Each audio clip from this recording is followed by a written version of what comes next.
Hi, Bev. We haven't had a countdown, so I'm not sure whether everyone's back or not. Could you just let me know, please?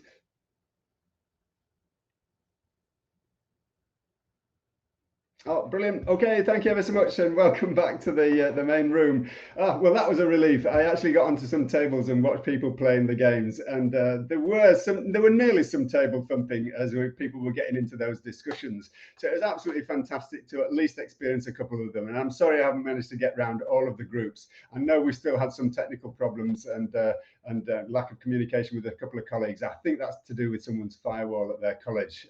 It's the modern day issue we've all got to face, isn't it?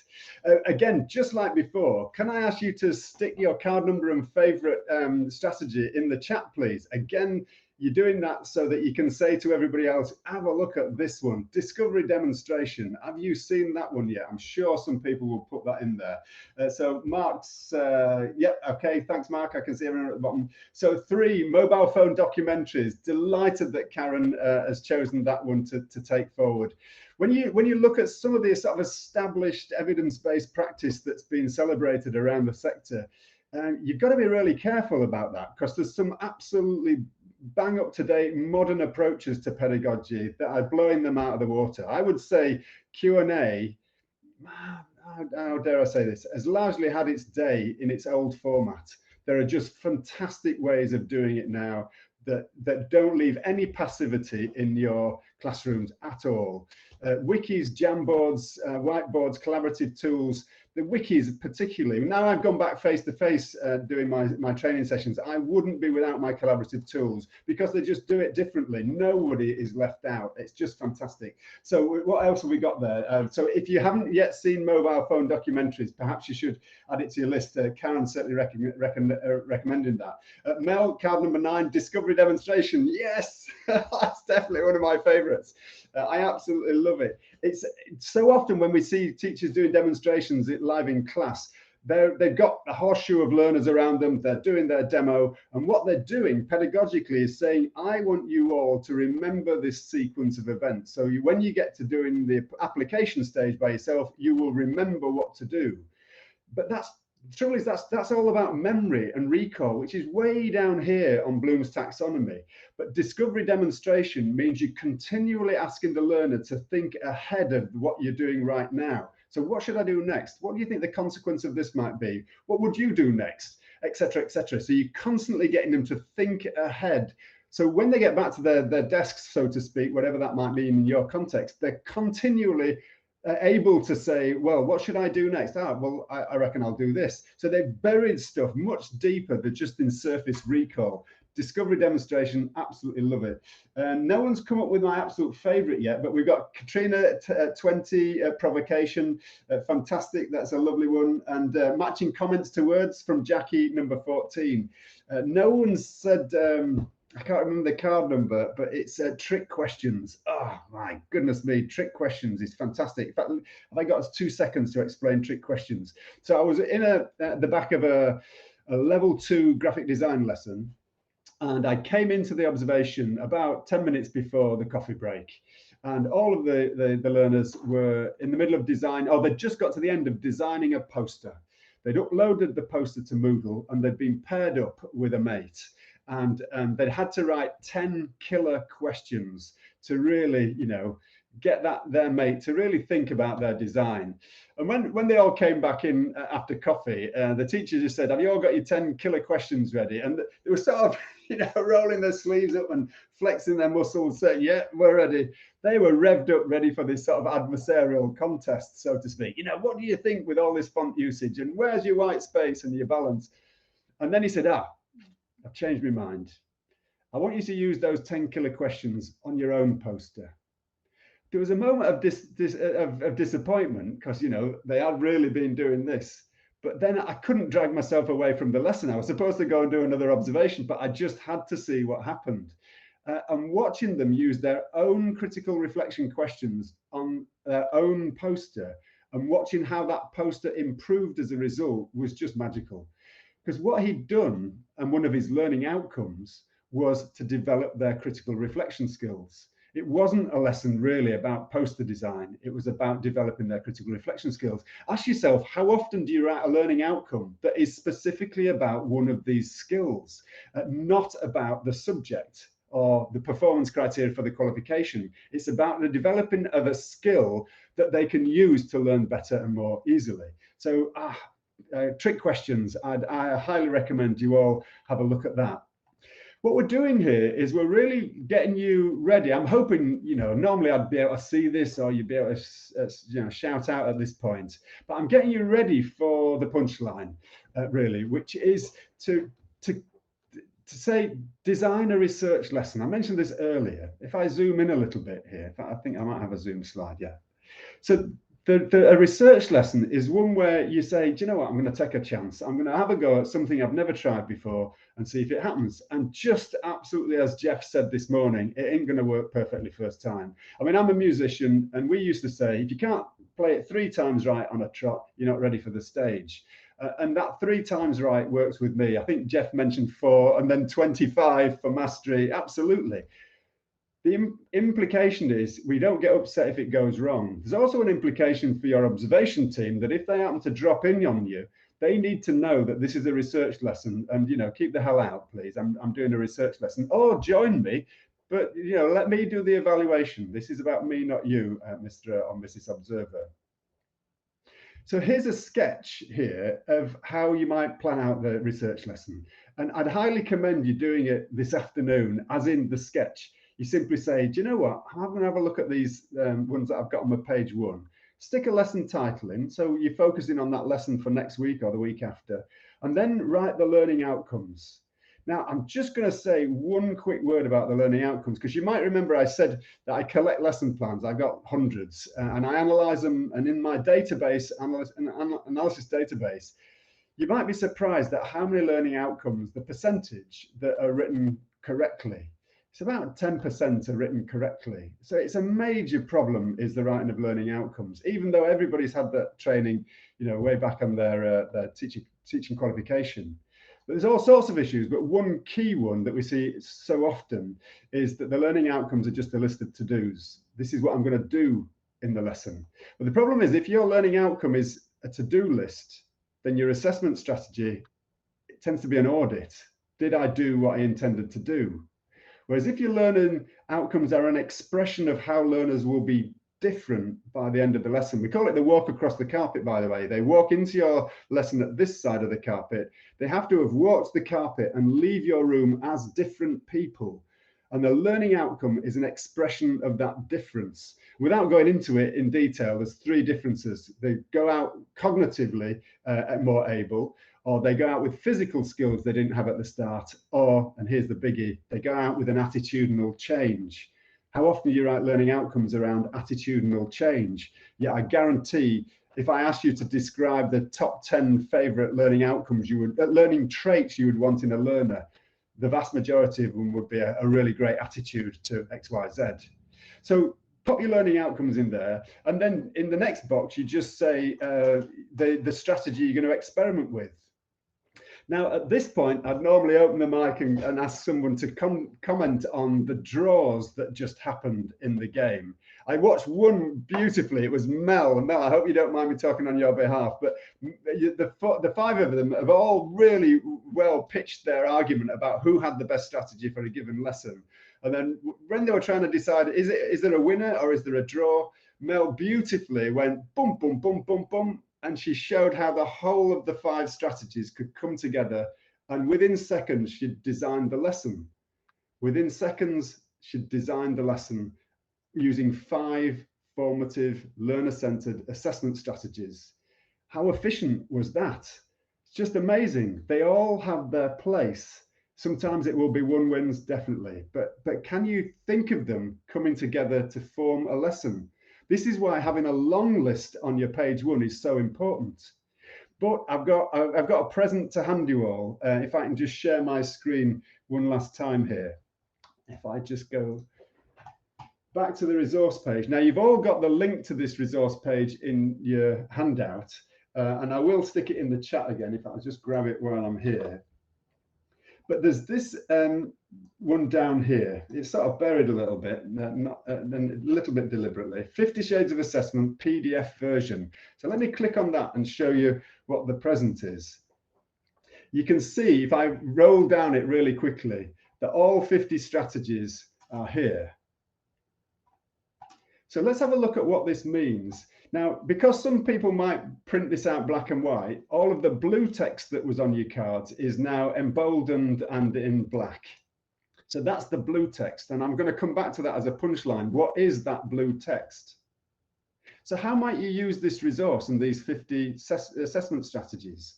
Well, you just look across the top and say, which of these expert learning traits do I want to develop?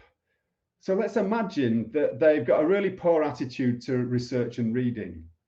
So you can see the first cards are 40. So is that a high score? We're not sure. So let's just have a whip down. We've got 20, 46. We've got a 46, 24, 30, 48. We've got a big one there. Whole class debate, 44, meerkat moments, research. So we're looking at anything in the 30s and 40s is having a really big impact on developing their research skills. Another 44 down here for card 28. What about curiosity? If you want to, and love for the subject, what's a high score there? Well, we've got an 84 down here, 90 there. Have we got any higher scores than 90? We've got 114 wiki assignments. I absolutely adore wiki assignments. Do you know, I've spoken about wiki assignments for about the last 4 years, and I was observing last week, and the performing arts teacher used it effortlessly. I don't even know if she realized how brilliantly she was using it. She was just using it. It was just, you know, how she did her lessons. Absolutely fantastic and wonderful to see it in practice. 114 it gets there for curiosity. You get the idea. And I think we have got that huge one. Mobile phone documentaries is 132. That is a pretty big card. In fact, if you look at the right-hand column, can you see you've got a total score as well? So we've got 504 for mobile phone documentaries.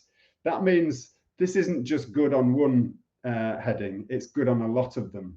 And you can see they've all got a value, but if I whiz down to the bottom, I think we've got some lower scores down here. Did I just say 177 one there? Yeah, 177 for preparing to submit work, but that will still score really highly on one category. You've got to just work out what that is, of course. So it's a really lovely resource that makes changing and developing, if indeed you need to, your assessment strategies that much more easy. You just have a look at what you want to have a go at. And playing the game helps you get under the skin of these, particularly game 2. I'm so sorry that you've only had a 15 minutes or so to experiment with that game, because when you've got half an hour and you can get through a few rounds in groups of 3s and 4s, you can really start to get under the skin of an awful lot of assessment strategies. There's one other, well, actually, there's a couple of other things I'd like to show you here. I'm just going to pop in the chat the link to the resource page, though that is in your handout. And I'm going to stick a few other links in there as well. Under collaboration, this is on our main page. We've got this tab here called the Induction Quality Standard, and something called Expert Learning. Don't worry about the path. I'll pop the link in the chat. I'll do that straight away. So you can just grab the link and open a new tab, or just save the link to a Word document. But have a look what it is. It's a wiki. So if you want to contribute to it, just click the edit button, type your own bits in and click save. But this is a very granular way of looking at what independent expert learning skills are. They're all of these. My call to action is for you to consider writing a learning outcome for one of these in every single lesson, at least one of these. And write that one first, and then get onto the vocational stuff and see the impact that this could have on your lesson design. And the last thing I'd like to do, because I know I'm about to get guillotined, is to say, whoops, I'm really keen to hear your thoughts about this. And if you'd like a certificate for today's session and actually a discount voucher off future open sessions, then just click that feedback and rewards form at the top. and let me know what you think. I'm continually designing this session and redesigning it and helping try to get it better and better. I'm going to stop my screen share and come back to one last obvious question, which is, did anybody spot the error that the lie that I've been telling you all session?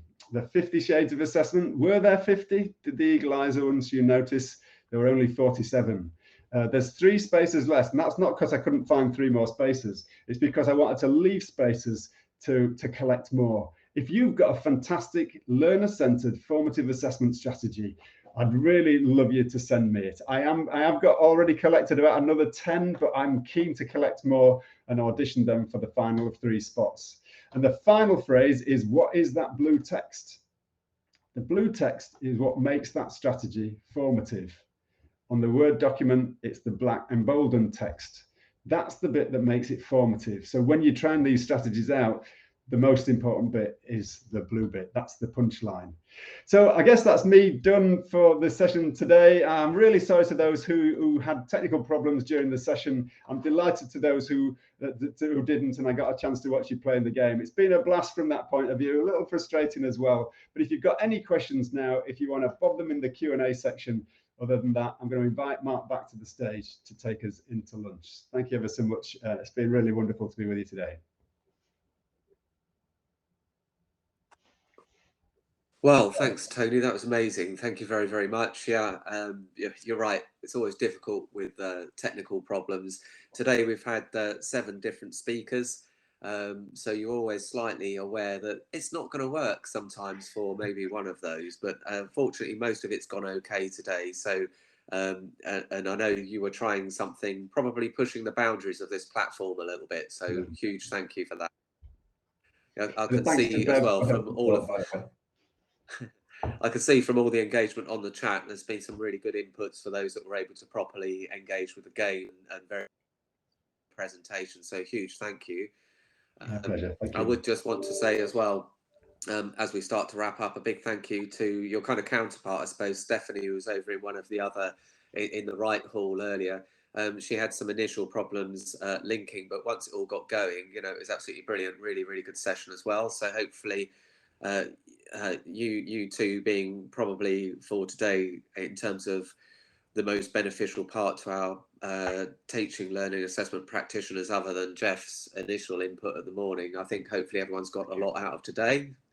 And a big thank you to all of our delegates that have come along and persevered with slightly different tech to the perhaps been used to using over the last couple of years, particularly during this kind of COVID period where everyone's been Zoomed and Teamed and you know, Google Meets and a few others that have different kinds of functionalities. But again, fantastic. So Tony, I'm final farewells for the time being. Just to also note that, as Tony said, if there is extra Q&A, and as I put this in the chat, if you've got questions you want to relay to me after the event, because you suddenly, you know, wake up in the bath or something and think, the eureka moment, I'm happy to relay those questions to Tony if he's happy to answer them. Yeah, definitely.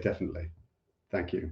So that's great. Well, hopefully we'll be back to having a face-to-face proper conference next year in 2023. We always have it around this time. So Tony, kind of put a big block on this equivalent week of next week, grey it out with a pencil. Yeah, great. Because we'd love to have face-to-face down in Kent, do a proper session, and you can do it, you know, the way that you love to do it. I know. So I think that would be fantastic if you're free. I'll talk to you. But yeah, I'll talk to you about that separately. But again, massive thank you. Thanks ever so much. Cheerio, everybody. Thank you. Thanks. Bye now.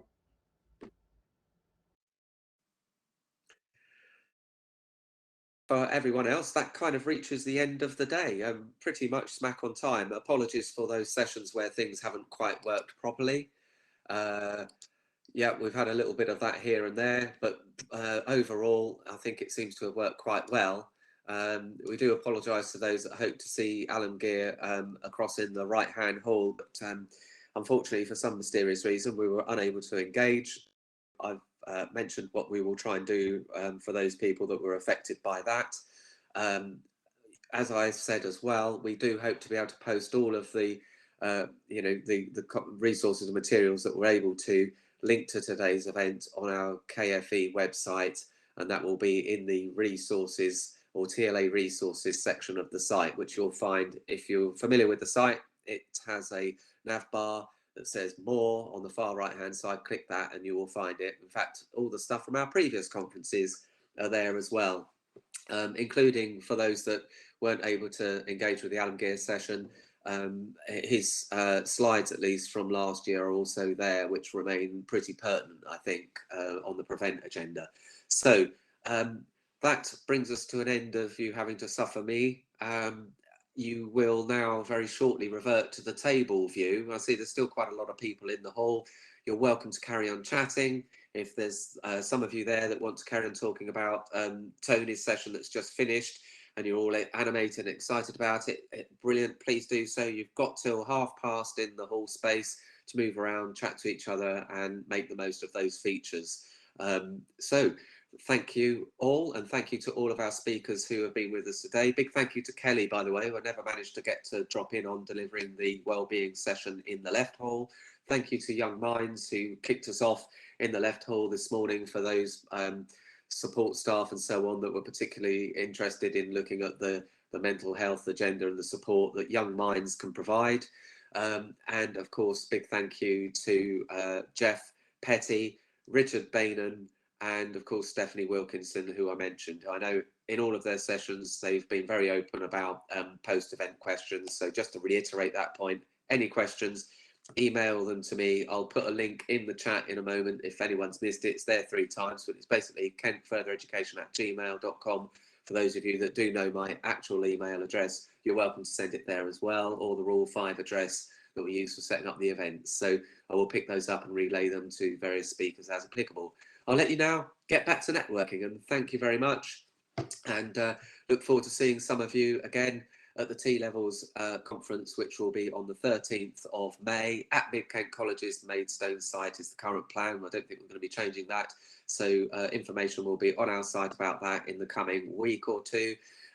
Further final advert, which is for KFE for Skills. Those of you that have been involved with the skills competitions are probably wondering what's going on with that this year. We've got to a point due to the Omicron that we will repeat what we did last year, and we will actually convert that to a showcase event, which worked really well last year. We had 67 videos that were student generated. We had about another 10 separate presentations that were student generated. And it's the first time as a whole collective of 3 colleges across the whole of a county that we've had that kind of rich content. You can actually also view any of those videos if you're interested by going to the KFE site and clicking on our competitions page there, which thinks KFE for Skills page, it says. Then you should be able to find the links to all the videos from last year there or in the more drop down. So really worth a look. There's some brilliant stuff. We'll be doing something very similar, and the planned date for that is almost certainly going to be the 17th of June or the 24th of June, to be confirmed in the next week. So keep an eye out for bulletins about all things KFE, and happy networking. Have a great rest of the week.